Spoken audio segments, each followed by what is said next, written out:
Bienvenidos a nuestro podcast La Biblia en un año, episodio 326. ¿Cómo crecer espiritualmente? Recuerdo aquella primera noche muy bien. Cada vez que escuchábamos el más leve sonido, saltábamos de la cama y lo alzábamos. Nuestro primer hijo había nacido. Era muy pequeño, no mucho más grande que una mano. Era una nueva vida. Estábamos muy orgullosos. Despertaba 3 o 4 veces por la noche anhelando leche. Pipa lo alimentaba regularmente. Por supuesto creció y ahora que lo miro, casi el doble del tamaño de Pipa, es difícil creer que alguna vez fue tan pequeño. Un nuevo nacimiento es un evento emocionante, así que es el nuevo nacimiento espiritual. Jesús aseguró, quien no nazca de nuevo no puede ver el reino de Dios. Eso lo pueden leer en Juan 3:3. En nuestro pasaje de hoy, Pedro escribe acerca de nacer de nuevo, primera de Pedro 1:3. Hemos nacido de nuevo porque Dios levantó a Jesucristo de los muertos y ahora vivimos con una gran expectación. En palabras del mensaje, este nacimiento espiritual contrasta con el nacimiento natural, que solo condujo a una vida sin salida y vacía en la cual creciste. El nuevo nacimiento significa que ahora puedes llamar a Dios tu Padre. De hecho, toda la Trinidad está implicada. Dios Padre los conocía y los eligió desde hace mucho tiempo. Y su Espíritu los ha hecho santo como resultado. Ustedes obedecieron y fueron limpiados por la sangre de Jesucristo. El nacimiento físico terminará un día con la muerte física. El nacimiento espiritual conduce a la vida eterna, un futuro en el cielo, y ese futuro comienza ahora. La vida física es como la hierba que se marchita. Esta nueva vida es concebida por Dios mismo y continúa para siempre. En los pasajes de hoy vemos las consecuencias del nuevo nacimiento, las diversas etapas del crecimiento espiritual como hijos de Dios y cómo crecerán en su salvación. El Salmo 131 del 1 al 3. Vamos a estarlo leyendo en la versión Palabra de Dios para Todos. Este salmo se titula Tranquilo y confiado en el Señor. Canto de David para los peregrinos. Señor, yo no soy orgulloso ni me las doy de importante. No pretendo hacer maravillas ni me preocupo por hacer lo que me es imposible realizar. Al contrario, estoy tranquilo y tan calmado como un niño recién amamantado, que está en brazos de su mamá. Estoy tan feliz como un niño recién amamantado. Israel confía en el Señor desde ahora y para siempre. Amén.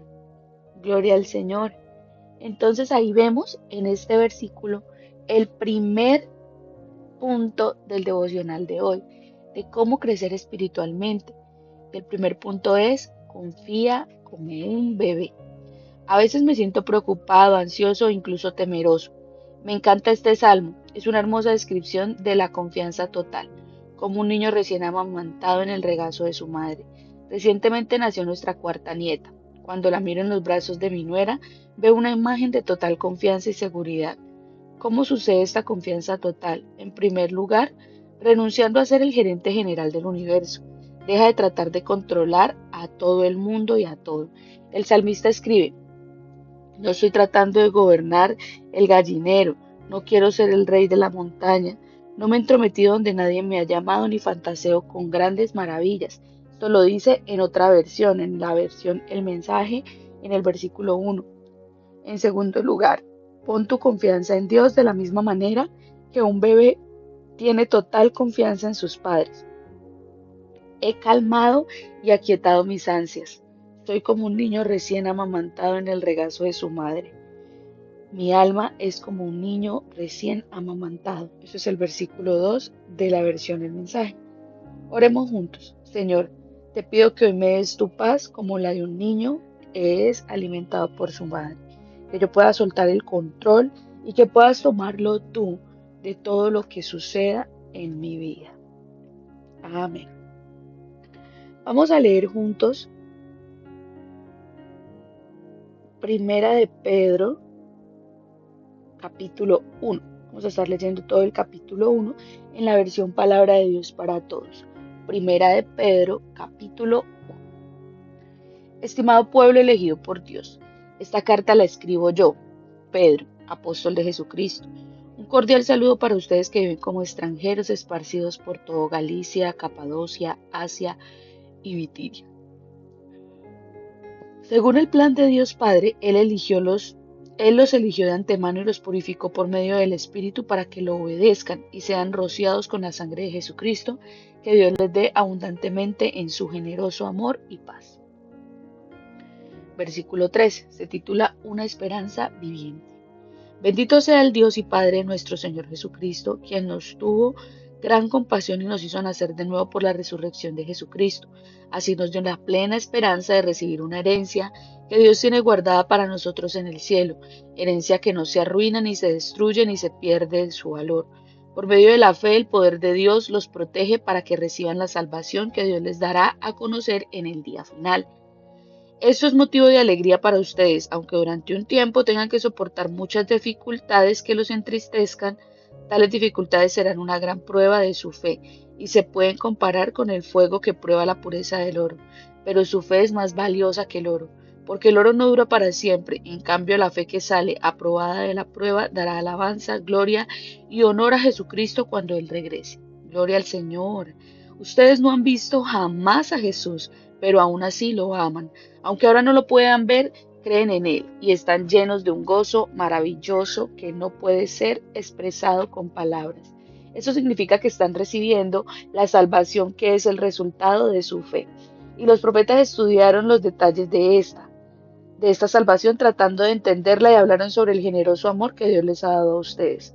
Los profetas intentaban saber cuándo llegarían los sufrimientos de Cristo y cómo sería el mundo cuando llegara.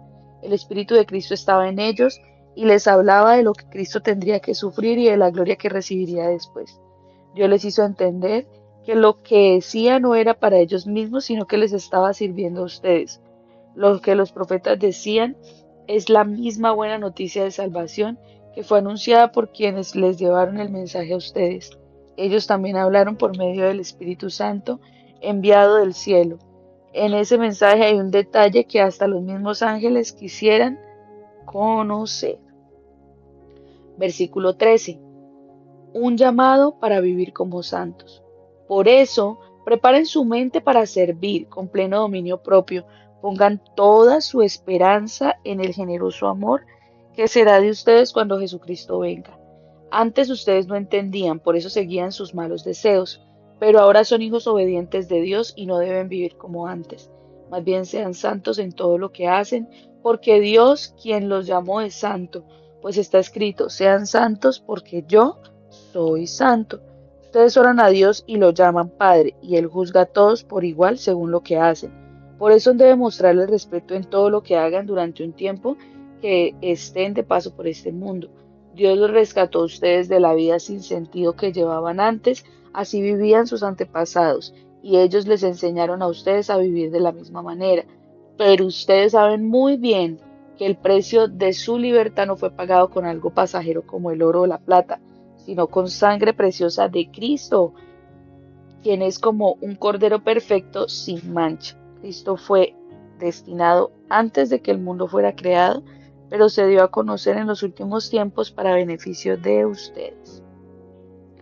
Por medio de Cristo ustedes son fieles a Dios, quien resucitó a Cristo entre los muertos y dio honor. Por eso han puesto su fe y su esperanza en Dios. Obedeciendo la verdad, se ha purificado y pueden amar sinceramente a sus hermanos. Ámense unos a otros de todo corazón, pues ustedes nacieron de nuevo, no por medio de sus padres mortales, sino por medio del mensaje vivo y eterno de Dios. Porque está escrito, los seres humanos son como hierba. Amén.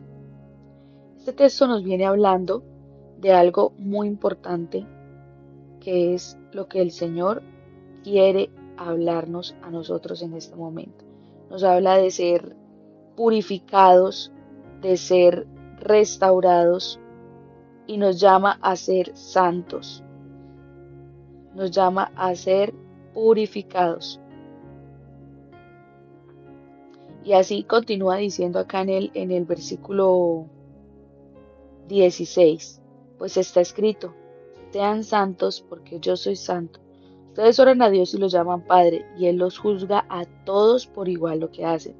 Por eso deben mostrarle respeto en todo lo que hagan durante el tiempo que estén de paso por este mundo. Dios los rescató a ustedes de una vida sin sentido que llevaban antes, porque así vivían sus antepasados. Amén, así es. Luego por acá en el versículo 21 dice, por medio de Cristo, ustedes son fieles a Dios, quien resucitó a Cristo entre los muertos y le dio honor. Por eso han puesto su fe y su esperanza en Dios. Obedeciendo la verdad se han purificado y pueden amar sinceramente a sus hermanos.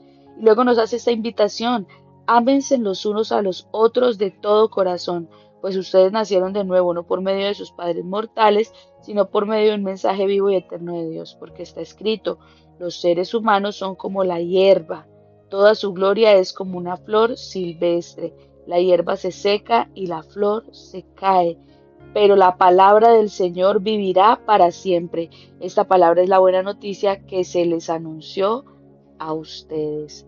Gloria al Señor. Vamos a continuar leyendo Primera de Pedro, capítulo 2, desde el versículo 1 al 3, en la versión Palabra de Dios para Todos. Primera de Pedro, capítulo 2, desde el versículo 1 al 3. Esta porción se titula La piedra viva y el pueblo santo. Vamos a estarlo leyendo en la versión Palabra de Dios para Todos. Entonces no hagan ningún mal, no digan mentiras, no sean hipócritas, no sean envidiosos, ni se maldigan unos a otros. Sean como bebés recién nacidos y busquen con ansias la leche espiritual pura. Así podrán crecer y ser salvos, ya que han saboreado lo bueno del Señor. ¡Qué bendición! ¡Qué bendición es que nosotros podamos saborear la palabra del Señor en nuestra vida! Aquí nos hace varias invitaciones y es a que nosotros no seamos hipócritas, a que no vivamos de una manera hipócrita, de una manera desleal, a que no seamos mentirosos, ¿sí? Nos llama a vivir de la manera en la que Dios quiere que nosotros vivamos. Y por eso llegamos al punto número 2 de este devocional y dice, crece como un niño. Recuerden el punto número 1 que era confía como un bebé, pero ahora ya vamos en el crecimiento espiritual y dice, crece como un niño. La vida como hijo de Dios es emocionante. El apóstol Pedro escribe acerca de estar lleno de un gozo indescriptible y glorioso que viene como resultado de nacer de nuevo. Pedro nos dice que el nacer de nuevo conduce a varios puntos que vamos a ver en este tiempo. Uno de ellos es seguridad a pesar de la edad. Tu futuro es seguro porque está basado en la resurrección de Jesús. Jesús fue sepultado y Dios lo resucitó entre los muertos. Un día pasará lo mismo con nosotros. Esta vida se acaba, nosotros moriremos, pero nuestra esperanza no debe estar puesta en las cosas que podamos hacer aquí en la tierra, que hayamos podido construir, obtener, lograr, sino que nuestra seguridad debe estar puesta en la salvación, en la eternidad que nos ofrece nuestro Señor Jesucristo. Nosotros somos herederos de la más grande herencia. Nada en esta vida es perfecto. En última instancia, todas las posesiones que podamos conseguir se van a perder o van a ser destruidas o otro las va a disfrutar. Pero nuestra herencia como hijos de Dios es indestructible, es incontaminada, es inmarchitable. Está garantizando que está reservada en el cielo para ti y para mí, a quienes el poder de Dios protege mediante la fe hasta que llegue la salvación que se ha de revelar en los últimos tiempos. ¿Sí? El Señor nos ha dicho, tu nombre está allí. Di tu nombre y di mi nombre está allí. El señor Lewis escribió, a medida de que envejecemos, llegamos a ser como automóviles viejos. Son necesarias más reparaciones, repuestos. Tenemos que esperar con ansia la excelente nueva máquina, el último modelo de resurrección que nos aguarda. Así lo esperamos en el garaje divino. Otra de las maneras es regocijarnos a pesar del sufrimiento. Yo sé que muchos de los que están escuchando este podcast han sufrido situaciones difíciles, han pasado situaciones que le han causado sufrimiento profundo en su corazón. pero aquí el Señor nos está llamando a regocijarnos a pesar del sufrimiento. El gozo no depende de las circunstancias. La vida no siempre es fácil, la vida es difícil. Y más en el cristianismo, la vida es difícil. Esto es para ustedes motivo de alegría. Debemos gozarnos en nuestras dificultades, en nuestro sufrimiento, a pesar de que ahora hayamos tenido que sufrir cosas diversas, pruebas en diferentes tiempos. Esta epístola fue escrita probablemente en Roma alrededor del año 62-64 después de Cristo, en los días inmediatamente anteriores a la persecución de Nerón. Los cristianos ya sufrían. Mi sufrimiento puede ser muy pequeño comparado con el de ellos, pero todos sufrimos pérdidas, decepciones, oposición, tentaciones y luchas en la vida. Por estas tres razones, Pedro nos insta, alégrese de verdad, pídanle al Señor el gozo de Él, el gozo de su palabra, de su presencia, para que podamos alegrarnos en estos días en los que suframos pérdidas, decepciones, oposiciones, tentaciones y luchas que sí o sí tenemos que pasar en esta vida terrenal. Primero por la relativa de la brevedad de las pruebas comparadas con el futuro que nos espera, ¿sí? En esta vida todo es pasajero, todo pasa, ¿sí? Pero en la vida que el Señor nos entrega todo es eterno. Segundo, porque hay un propósito detrás de ellas, fortalecer la fe en nosotros, que vale mucho más que el oro, está siendo acrisolada. Y tercero, su resultado es la aprobación, gloria y honor de nuestro Señor Jesucristo, cuando Él sea revelado. Entonces, la promesa que el Señor nos entrega para poder sobrepasar todo este tipo de circunstancias, de sufrimientos, es su aprobación. Entonces, apéguese a esta palabra en este tiempo y declare que usted puede sobrellevar ese sufrimiento, esa situación difícil, para salir aprobado por Cristo. Otro que nos invita es a la intimidad a pesar de la invisibilidad. Pedro vio a Jesús, pero aquellos a quienes estaban escribiendo no lo habían visto aún. Ustedes lo aman a pesar de no haberlo visto, y aunque no lo ven ahora, creen en Él y se alegran con un gozo indescriptible y glorioso. Al igual que ellos, nunca han visto a Jesús, pero así como ellos también puedes experimentar una relación personal y diaria con Jesús, alcanzar la meta de tu fe, la salvación de nuestra alma. Es un privilegio extraordinario vivir en la era posterior a la primera venida de Jesús. Vives en la era del Espíritu. Has recibido la gracia a la que apunta todo el Antiguo Testamento. El Espíritu del Mesías estaba en acción en los profetas señalando el sufrimiento y la gloria de Jesús. Y Jesús estaba activo en el Antiguo Testamento, pero tuvieron que esperar su revelación completa. Jesús regresará. Prepárate. Crece como hijos obedientes, no se moldeen a los malos deseos que tenían antes, evítenlos, ¿sí? No sean igual como cuando vivían en ignorancia y no conocían del Señor. Más bien ustedes sean santos en todo lo que hagan, como también es santo quien los llamó, y quien nos ha llamado es Jesús, pues está escrito, como leímos ahora, sean santos porque yo soy santo. Solo el Espíritu Santo puede hacernos santos, pues es quien produce este nuevo nacimiento en nosotros, y ahora Él vive en nosotros. Dejemos atrás la vida vacía y en su lugar vivamos una vida llena de amor sincero, amando profundamente de corazón a nuestro Dios y a todos los que nos rodean. Este es el objetivo último de la vida cristiana, el amor por Jesús que murió para hacer todo esto posible, y un amor apasionado el uno por el otro. Así pues escribe el apóstol Pedro, casa limpia, barran completamente la malicia y la pretensión, la envidia y el hablar hiriente. Han desgustado a Dios. Ahora, como bebés de pecho, beban intensamente la bondad pura de Dios, entonces crecerán maduros e íntegros en Dios. Esto es 1 de Pedro 2, desde el versículo 1 al 3 en la versión de El Mensaje. Nosotros lo leímos en la PDT, pero aquí se los acabo de parafrasear en la versión El Mensaje. Vamos a hacer una oración juntos. Señor Jesús, no te he visto, pero te amo. Ayúdame a crecer y a ser un hijo de Dios sano, fuerte y amar a los demás de todo corazón. Amén. Acompáñenme, vamos a continuar leyendo Ezequiel 41.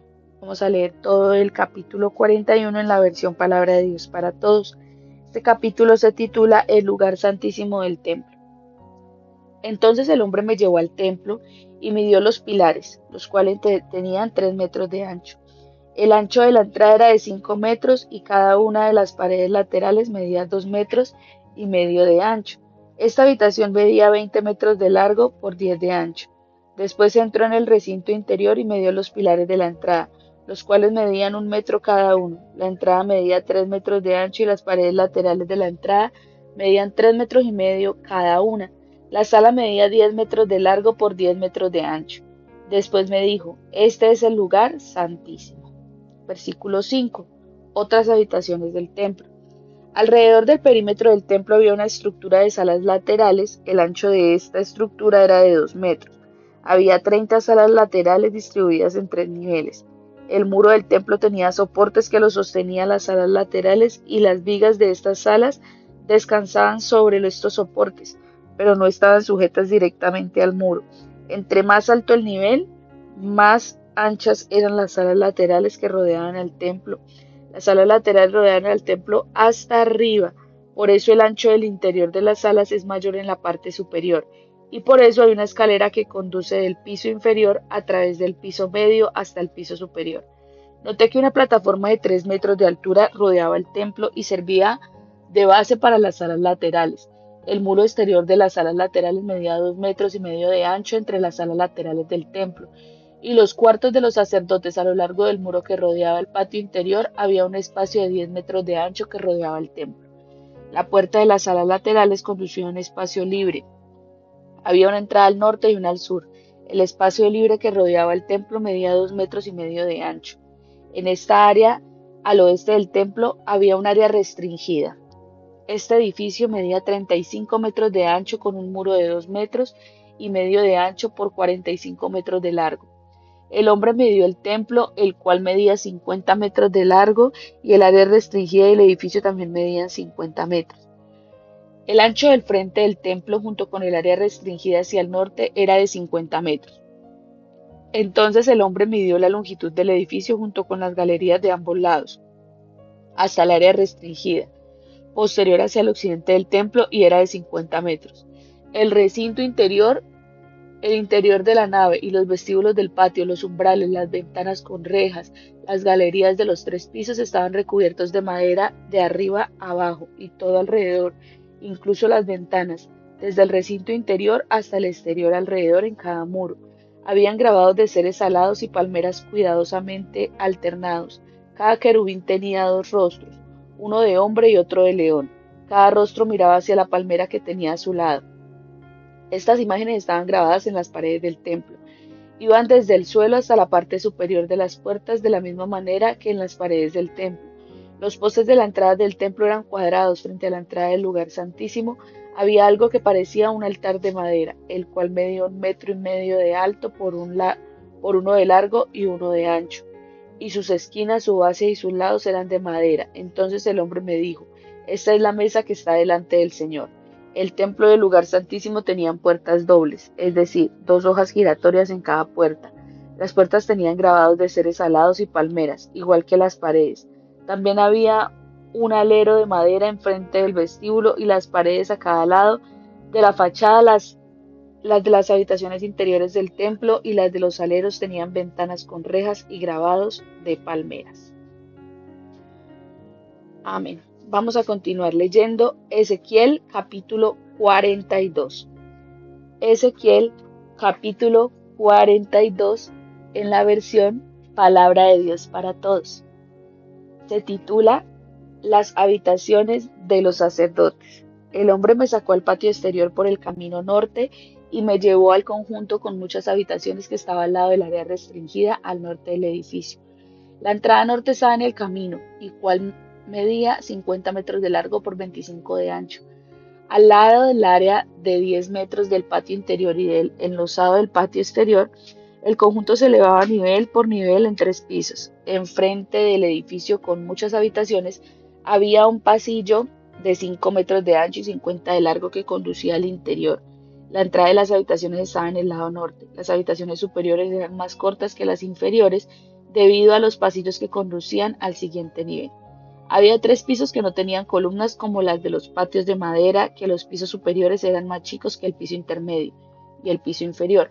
Había un muro afuera de las habitaciones laterales hacia el patio exterior que medía 25 metros de largo. La longitud de las habitaciones laterales del patio exterior era de 25 metros por 50 metros paralelas al templo. Debajo de las habitaciones paralelas se encontraba la entrada oriental al patio exterior. Había más habitaciones laterales a lo largo de la pared sur del patio, en camino oriental, frente al área restringida del edificio. Había un camino enfrente de ellas, igual que las habitaciones laterales a lo largo del camino norte. Las habitaciones eran cuadradas, tenían la misma longitud y anchura, las mismas salidas y el mismo patrón de entradas. Como puertas, las habitaciones del sur había una entrada en el extremo oriental del camino que era paralela a la pared protectora. Entonces el ángel me dijo, las habitaciones alrededor del área restringida, tanto en el norte como en el sur, son habitaciones sagradas donde los sacerdotes que se acercan al Señor comen los sacrificios sagrados. Allí es donde dejan los sacrificios más sagrados, las ofrendas de cereal, los sacrificios por el pecado y los de restitución, porque ese lugar es santo. Así que cuando los sacerdotes entran allí, no deben salir al patio exterior con la vestidura sagrada con la que sirvieron, sino que deben quitársela y ponerse otra ropa y dejar las vestiduras en el área sagrada porque son santas. Entonces pueden salir y acercarse al pueblo. El patio exterior terminó de medir el interior del templo y me condujo por la entrada este. Luego midió toda esa área. El ángel midió la pared oriental hasta la esquina, la cual midió 250 metros. Midió la pared norte, la cual también midió 250 metros. Después midió la pared sur, con esto 250 metros. Asimismo midió la pared occidental y también midió 250 metros. Él mismo midió todo el contorno en todos los 4 puntos cardinales, 250 metros de largo por 250 metros de ancho. Y lo hizo para distinguir lo sagrado de lo profano. Bueno, gloria a Dios que nos habla detalladamente de todo este tipo de detalles, de medidas. Son cosas que el Señor se nos da a conocer.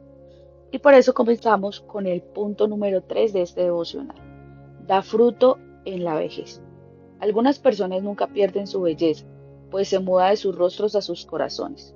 Un viejo proverbio inglés dice, cuanto más viejo es el violín, más dulce es la melodía. A la edad de 90 años, Tiziano pintó su histórica obra La batalla de Lepantano. A la vejez le puede ser un tiempo de gran fruto. Ezequiel continúa su descripción del nuevo templo al describir el lugar santísimo. Parece centrarse en querubines y palmeras. Podemos suponer que su función era meramente decorativa, pero en realidad son ricamente simbólicas, puesto que sabemos por nuestro pasaje del Nuevo Testamento que estas palabras fueron inspiradas por el Espíritu de Cristo. Tal vez no sean demasiado ver el significado de las 2 caras de cada querubín, uno de hombre y otro de león, como algo que apunta hacia quien fue plenamente humano y el león de la tribu de Judá, es decir, Jesucristo. El salmista escribe, como palmeras florecen los justos, aunque en su vejez darán frutos, siempre estarán vigorosos y lozanos. Esto lo pueden leer en el Salmo 92, versículo 12 al 14. Las palmeras eran probablemente palmeras de dátiles, una de las plantas frutales más antiguas del mundo. Los dátiles proporcionan energía, vitamina, minerales, grasa, fibra, proteína, azúcar, riboflavina, niacina, y las palmeras nos hablan de fuerza, nutrición y resistencia. Eso es lo que nosotros debemos tener en nuestra vida, pedirle al Señor diariamente para vivir y llegar a una vejez de esta manera. Vamos a orar juntos. Señor, gracias porque me llevas por todas las etapas de la vida, desde nacer de nuevo para ser un bebé, ser un recién nacido que anhela pura leche espiritual, hasta ser un niño obediente que madura en la salvación, siguiendo hasta el camino de dar fruto en la vejez. Oro para poder ser como una palmera, una fuente de fuerza, de nutrición y de resistencia, Señor, aquí en la tierra. Gracias por esta palabra que nos has entregado en este tiempo, porque has hablado a nuestra vida y a nuestro corazón. Amén. Voy a leer para ustedes el comentario de la pastora Pipa. Y Pipa dice en Ezequiel 41:23, Tanto el templo como el lugar santísimo tenían puertas dobles. No tenemos que quedarnos atascados detrás de las puertas dobles de los vestíbulos exteriores e interiores del templo tratando de acercarnos a Dios. A través de Jesús podemos ir directamente a su presencia. Claro que sí, antes había mucho protocolo para podernos acercar al Señor, pero ahora que tenemos la salvación y que nuestro Señor Jesucristo murió por nosotros, derramó su sangre en aquella cruz, tenemos una línea directa donde podemos acercarnos a nuestro Rey. Entonces no pierda esta gran oportunidad, no pierda esta gran oportunidad de acercarse al Señor, de honrarlo, de adorarle y dedicarle tiempo a nuestro buen Dios. Muchas gracias por haberse conectado a este tiempo. Recuerde que este devocional fue escrito por el pastor Ricky Gumbel de la iglesia HTB en Londres y la voz que le dio vida a este podcast es la de Surizada y González. Que el Señor les bendiga.